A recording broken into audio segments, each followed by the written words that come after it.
RRB NTPC और group D की practice series continuous चल रही है। इस समय मैंने कई सारे यहाँ पर सेट्स भी आप लोगों के तैयारियाँ के लिए डाल चुके हैं, जिनमें कि बेहतरीन सारे प्रॉब्लम्स का इंक्लूड किया गया है और साथ ही स्टूडेंट्स इसके जो सॉल्यूशन के तरीके हैं वो भी बहुत ही सुपर लॉजिक तरीके से बताई गई है, ताकि आप लोगों को सॉल्यूशन करने में काफ़ी समय का बचत हो सके।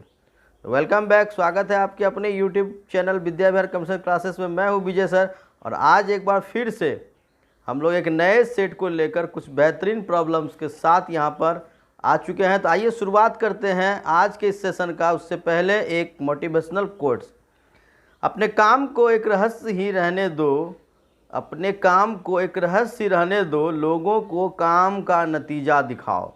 जी हाँ, दुनिया आपके सफलता को देखने के लिए बैठी है। आप क्या करते हो, कैसे करते हो, इससे कोई मतलब नहीं है। तो बेहतरीन प्रदर्शन करें स्टूडेंट्स, बेहतरीन कामयाबी मिलेगी। तो बढ़ते हैं आज के इस सेशन में।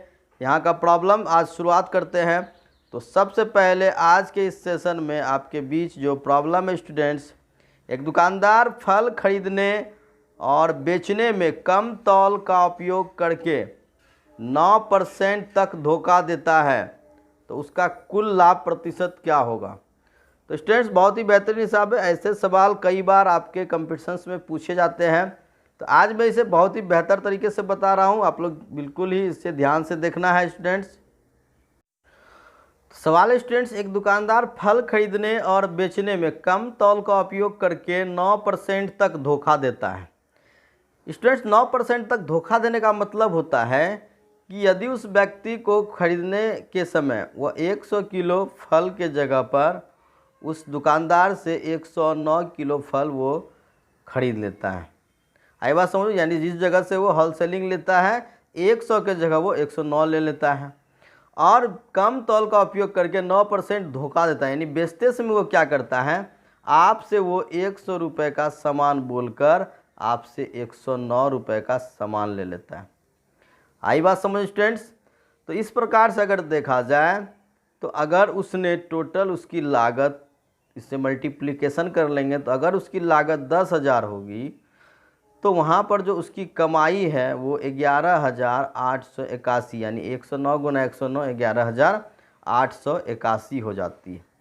आई बात समझो स्टूडेंट्स। तो अगर हम इसे 100 से डिवाइड कर दे तो 100% बराबर हो जाएगी 118.81। आई बात समझ स्टूडेंट्स। यानी ये जो है 100% लगाता है तो 118.81 कमा रहा है, यानी 18.81 जो है स्टूडेंट्स ये उसकी प्रॉफिट हो रही है, यानी कुल लाभ वो 18.81 कमा रहा है। आई बात समझ स्टूडेंट्स। तो कितनी ही आसान तरीके से हमने सॉल्व किया।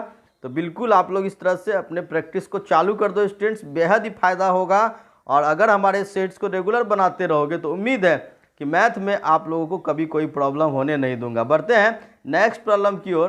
तो अगला प्रॉब्लम यहाँ पर स्टूडेंट्स आपके बीच है, यदि जो √5 की वैल्यू है वो दे दी गई है स्टूडेंट 2.236, तो √5/2।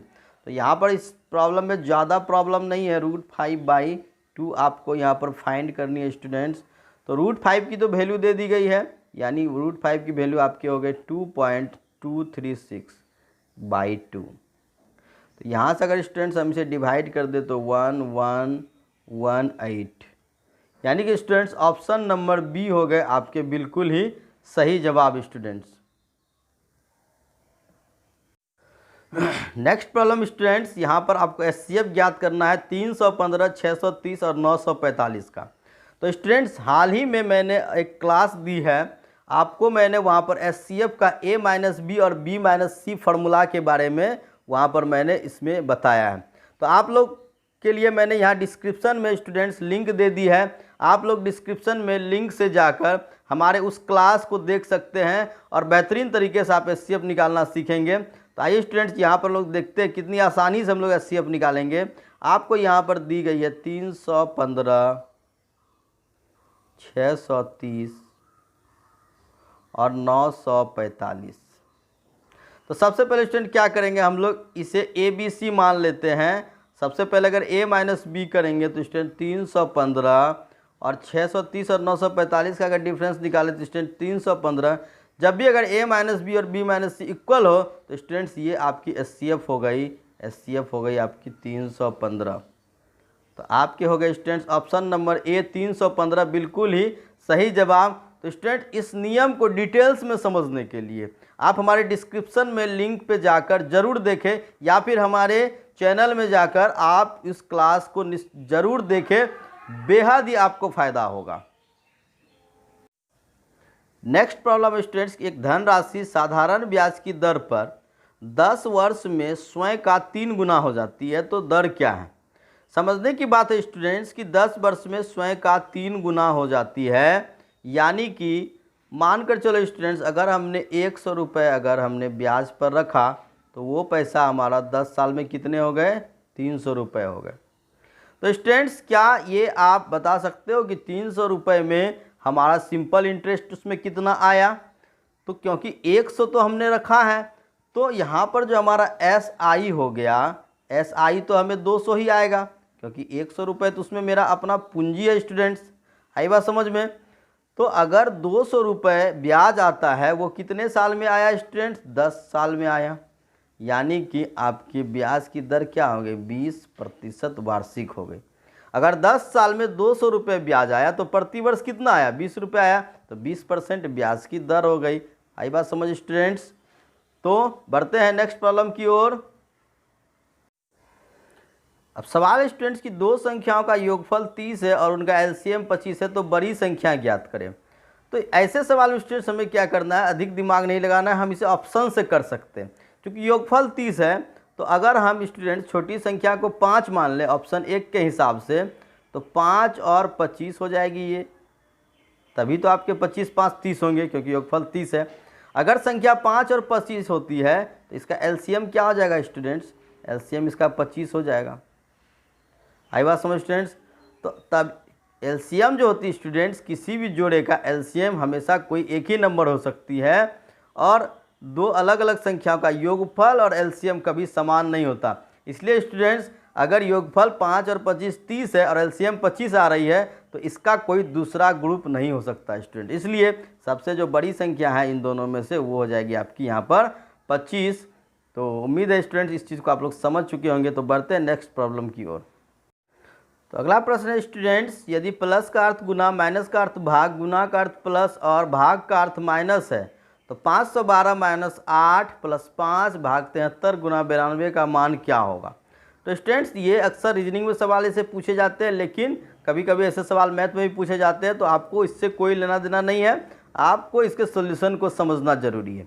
तो स्टूडेंट्स यहाँ पर अगर हम देखें तो सबसे पहले हम लोग क्या करेंगे, इक्वेशन को डायरेक्टली यहाँ पर हम लोग लिख लेते हैं।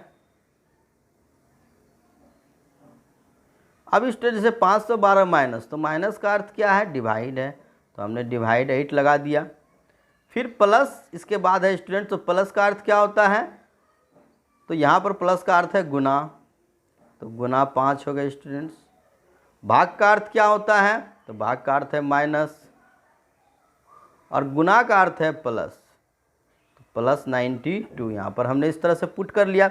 अब बोर्ड मास के नियमानुसार हम इसे सॉल्व कर लेंगे। तो सबसे पहले भाग का काम करेंगे, तो यहाँ से आपके हो जाएंगे 64 × 5 और यहाँ से अगर हम लोग -73 + 92 बोर्ड मास के नियमानुसार हम लोग इसे लिख लेते हैं। तो यहाँ से स्टूडेंट 64 पंचे 320 और प्लस 92, आप 320 में 92 को जोड़ देंगे स्टूडेंट्स, तो यहाँ पे हो जाएंगे आपके 412 और माइनस स्टूडेंट 73। तो जब हम इसे 73 माइनस कर लेंगे तो ये आपके हो जाएंगे 339, यानी कि स्टूडेंट्स ऑप्शन नंबर आपके ए हो गए बिल्कुल ही सही जवाब। 339 हो जाएंगे इस सवाल के बिल्कुल ही सही जवाब। तो उम्मीद है स्टूडेंट्स ये सवाल को सॉल्व करने का ये तरीका आप लोगों को पसंद आया होगा। तो बढ़ते हैं नेक्स्ट प्रॉब्लम की ओर। अगला प्रश्न स्टूडेंट्स की 3 मिनट 40 सेकेंड का जो फैक्स बिल होता है वो 15 है, तो 2 मिनट 10 सेकेंड का बिल क्या होगा? तो स्टूडेंट्स हम लोग यहाँ पर क्या करेंगे, इस सारे मिनट्स को हम लोग सेकेंड में ही बदल लेंगे तो आसानी से पता चल जाएगा। और इसके बाद जो आपके पैसे हैं स्टूडेंट्स, ये रुपए जो हैं, ये 15 रुपये हैं, तो 2 मिनट 10 सेकंड का बिल निकालना है। तो सबसे पहले स्टूडेंट्स अगर हम देखें 3 मिनट 40 सेकंड, यानी कि 3 मिनट में 180 सेकंड और 40 यानी 220 सेकंड। तो सवाल के अनुसार जो 220 सेकंड है स्टूडेंट्स, तो 220 सेकंड के लिए बिल कितना आ रहा है, 15 रुपये आ रहा है। तो हमें यहाँ पर 2 मिनट और 10 सेकंड यानी कि 2 मिनट 120 और 10 130 सेकंड का निकालना है। तो 130 सेकंड का 15 बटा में 220 और गुना 130। तो यहाँ से हमने 0 0 कटा दिया। अब यहाँ से स्टूडेंट्स आपके हो जाएंगे 195 बटा में 22। तो स्टूडेंट्स यहाँ से अगर देखा जाए तो आपके 8 बार में यहाँ पर डिवाइड लगेंगे 8 पॉइंट। तो 8 बार में कितने हो जाएंगे स्टूडेंट्स, आपके 176 और 76 95 अगर हम लोग यहाँ पर अगर इसमें माइनस कर ले तो स्टूडेंट्स यहाँ पर बच जाएंगे आपके 19 और उसके बाद डिवाइड करेंगे तो ये अप्रोक्स 8.86 हो जाएगा स्टूडेंट्स। तो 8.86 अगर हम इसे 1 दशमलव स्थान तक करेंगे, क्योंकि सवाल में आपसे कहा जा रहा है 1 दशमलव स्थान तक, तो ये आपके 8.9 अप्रोक्सीमेटली हो जाएंगे। आई बात समझ स्टूडेंट्स, 8.9 हो गए इस सवाल के बिल्कुल ही सही जवाब। तो बढ़ते हैं नेक्स्ट प्रॉब्लम की ओर। तो अगला प्रश्न है स्टूडेंट्स कि एक वर्गाकार मैदान का क्षेत्रफल 3,13,600 वर्ग मीटर है। तो एक महिला को 4√2 मीटर प्रति सेकंड की दर से मैदान को विकर्णीय तौर पर पार करने में कितना वक्त लगेगा। तो स्टूडेंट्स विकर्णीय तौर पर यानी कि अगर हम लोग मान लेते हैं ये आपके वर्ग हो गए, तो ये इस विकर्णीय तौर पर मतलब इस रेखा के हिसाब से इस औरत को, महिला को यहाँ पर इसे पार करना है। तो सबसे पहले स्टूडेंट्स हम लोग को इस विकर्ण की कुल लंबाई जाननी होगी। तो सबसे पहले यहाँ क्षेत्रफल से हम लोग भुजा निकाल लेंगे। तो अगर हम लोग को स्टूडेंट वर्ग की भुजा निकालनी होगी तो रूट अंदर हम लोग क्षेत्रफल कर लेंगे 3136 और 00। तो स्टूडेंट्स यहाँ पर अब हमें देखना है कि ये किसका वर्गमूल है। तो जैसे कि स्टूडेंट्स आपके हैं, अगर हम दोनों शून्य को छोड़ दे तो यहाँ पर 3136 है। तो मैंने एक आपको क्लास यहाँ पर दी है स्टूडेंट्स, वर्गमूल निकालने का सबसे आसान तरीका बताया हमने। नहीं जानते हो वर्गमूल फिर भी आप कैसे निकाल सकते हो अनुमान लगाकर, उसका मैंने एक बता दिया है कि आप कैसे भी किसी भी संख्या का वर्गमूल निकाल सकते हो। तो यहाँ पर मैं उसी तरीके से आपको बता देता हूँ। अगर स्टूडेंट्स यहाँ पर आपके 3136 हैं, ठीक है स्टूडेंट्स, तो हमने कहा था इस तरफ से जोड़ा लगा लेंगे, इधर 31 बचता है। तो 5 का स्क्वायर 25, 6 का स्क्वायर 36, तो 6 के स्क्वायर से कम है यानी 5 हो जाएगा। अब हमें क्या करना है स्टूडेंट्स, अगर 5 है तो हमें 5 पर 5 लगाकर 55 का स्क्वायर निकालना है। तो 55 का स्क्वायर हम देखते हैं स्टूडेंट तो होते हैं वो 3025। तो इसलिए ये स्टूडेंट्स आपके इकाई में 6 है, तो 6 तभी आएगा जब यहाँ पर इकाई पे 6 होंगे, यानी कि ये आपके 56 का स्क्वायर हो जाएगा। आई बात समझ स्टूडेंट्स। तो ये जो है 56 और 00 के लिए 1 0, यानी ये टोटली 560 के स्क्वायर हो जाएंगे।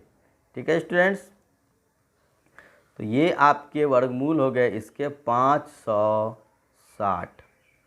अब स्टूडेंट्स विकर्ण की लंबाई निकल गई, तो यहाँ पर जो इसकी महिला की चाल दे दी गई है 4√2 मीटर प्रति सेकेंड। तो अब हमें स्टूडेंट्स यहाँ पर जो इसका विकर्ण है पहले ये निकाल लेना होगा स्टूडेंट्स। तो इसका विकर्ण हम लोग निकाल लें, तो विकर्ण जो हो जाएगा वो आपके होते हैं भुजा √2, यानी कि 560√2। तो ये दूरी हो गई, और समय निकालने के लिए स्टूडेंट दूरी बट्टे चाल, और चाल इसकी हो गई 4√2। यहाँ स्टूडेंट्स आप सवाल में देख सकते हैं कि महिला को 4√2 मीटर प्रति सेकंड की दर से उसे ये करना है। तो यहाँ पर स्टूडेंट्स हम लोग क्या करेंगे, इसे √2 यहाँ से कटा दिया, तो 4 से ये 14 चौके 56 140 सेकेंड हो गए स्टूडेंट्स। तो 140 सेकेंड का मतलब हो गया 2 मिनट और 20 सेकेंड, 2 मिनट 20 सेकेंड, यानी कि ऑप्शन बी हो गए इस सवाल के बिल्कुल ही सही जवाब। तो आई बात समझ स्टूडेंट्स। तो आप लोग को के लिए मैंने फिर से एक बार डिस्क्रिप्शन में वहाँ पर लिंक दे दिया है कि किसी भी संख्या का वर्गमूल कैसे निकालना है। अगर नहीं आता है तो आप वहाँ ज़रूर उस क्लास को भी ज़रूर देखें। तो बढ़ते हैं नेक्स्ट प्रॉब्लम की ओर स्टूडेंट्स। तो प्रश्न है स्टूडेंट्स की दो धनात्मक पूर्णांकों का अनुपात है 3:4। यदि दोनों संख्याओं का गुणनफल 1728 है तो स्टूडेंट सबसे पहले क्या करेंगे, हम स्टूडेंट जो संख्याओं का अनुपात दिया गया है वो है 3:4। तो अगर गुणनफल लेते हैं स्टूडेंट्स तो यहाँ से आपके 3x × 4x ये गुणनफल आपके हो गए 1728। तो यहाँ से स्टूडेंट्स अगर हम इससे कटा लें तो 3 से ये आपके कट जाएंगे, 3 × 5 = 15, 3 × 7 = 21, 3 × 6 = 18 और 4 से स्टूडेंट्स ये कट जाएंगे आपके, 4 × 1 = 4, 4 × 4 = 16, 4 × 4 = 16। तो एक्स स्क्वायर की वैल्यू 144, तो एक्स की वैल्यू क्या हो जाएगी स्टूडेंट्स, 12 हो जाएगी, क्योंकि 12 × 12 144 होती है। तो एक्स 12 स्टूडेंट्स, तो एक संख्या 12 × 36, तो बड़ी संख्या 12 × 4 = 48 हो जाएगी। ऑप्शन सी हो गए बिल्कुल ही सही जवाब। आई समझो बात स्टूडेंट्स, यहाँ जो आपके x की वैल्यू निकल गई 12, तो बड़ी संख्या 4 है, तो 12 × 4 = 48। तो बढ़ते हैं नेक्स्ट प्रॉब्लम की ओर। तो अगला प्रश्न स्टूडेंट छोटा है लेकिन मोटा है, ये थोड़ा सा बार बार आपके कंपटीशन में पूछे जाते हैं। तो इस सवाल को स्टूडेंट जब भी सॉल्व करेंगे हम लोग, तो सबसे पहले आपके यहाँ पर है 35,968 और उसके बाद अगर हम डिवाइड को मल्टीप्लाई में बदल दें तो 1/562 इंटू फिर 8 को अगर हम कर दें तो 1/8। तो यहाँ से स्टूडेंट्स हम लोग सबसे पहले इसे हम लोग कटा लें, 8 से कटा लेंगे स्टूडेंट्स, तो हो जाएंगे स्टूडेंट्स 4496। और स्टूडेंट्स इसके बाद अगर हम इसे 562 से अगर हम इसे स्टूडेंट्स कटा लें तो ये आपके सीधे तौर पर 8 से यहाँ पर डिवाइड हो जाएंगे स्टूडेंट्स, तो ये आपके हो जाएंगे यहाँ पर 8, इसके सही जवाब। तो ऑप्शन नंबर सी हो गए बिल्कुल ही सही। तो बढ़ते स्टूडेंट्स नेक्स्ट प्रॉब्लम की ओर। तो अगला प्रश्न है स्टूडेंट्स की cos 0 डिग्री का मान ज्ञात कीजिए। तो आप लोग जानते हैं कि cos 0 डिग्री का जो मान होता है वो होता है स्टूडेंट्स, cos 0 डिग्री का मान होता है 1, sin 0 डिग्री की वैल्यू 0 और cos 0 डिग्री की वैल्यू 1। आई बात समझ स्टूडेंट्स, ऑप्शन नंबर डी हो गए बिल्कुल ही सही जवाब। बढ़ते हैं नेक्स्ट प्रॉब्लम की ओर। तो यहाँ पर स्टूडेंट्स अगला सवाल HCF ज्ञात करना है फिर से एक बार। तो आप याद देख रहे हैं 1788 और 2235। तो हमने students a - b b - c का जो लॉजिक बताया था उससे सबसे पहले हम लोग क्या करेंगे, इसका डिफरेंस निकाल लेते हैं स्टूडेंट्स। यानी कि 2235 और 1788 का अगर हम लोग डिफरेंस निकालेंगे तो 15 में 8 माइनस करेंगे 7 और इसके बाद स्टूडेंट्स आपके यहाँ पर हो जाएंगे 4 और स्टूडेंट्स यहाँ पर आपके हो जाएंगे 4, तो 447 इसकी डिफरेंस हो गई। और स्टूडेंट्स अगर 447 से हम देखेंगे तो ये दोनों ही एक आपके ये 4 बार में और ये 5 बार में कट जाते हैं, तो सीधा स्टूडेंट्स ये आपके HCF हो गए 447, ये आपकी हो गई आंसर। आई बात समझ में स्टूडेंट्स। तो ये थे हमारे स्टूडेंट्स आज के सारे प्रॉब्लम्स, आज के सेट्स में जो हमने महत्वपूर्ण क्वेश्चन लाए, और उम्मीद है कि ये सॉल्यूशन अगर आप लोग पूरा देख रहे होंगे तो सबसे पहले इस वीडियो को पूरा देखने के लिए आप लोगों को धन्यवाद तो है ही, लेकिन उम्मीद है कि इस वीडियो को पूरा देखने से आप लोगों को ज़रूर कुछ ना कुछ लाभ हुआ होगा। और अगर ऐसे ही लाभ कंटिन्यूस आपको लेने हैं स्टूडेंट्स, आपको हमारे Vidya Vihar computer classes channel पर कंटिन्यू बने रहना होगा। तो मिलते हैं एक और वीडियो के साथ, तब तक के लिए गुड बाय।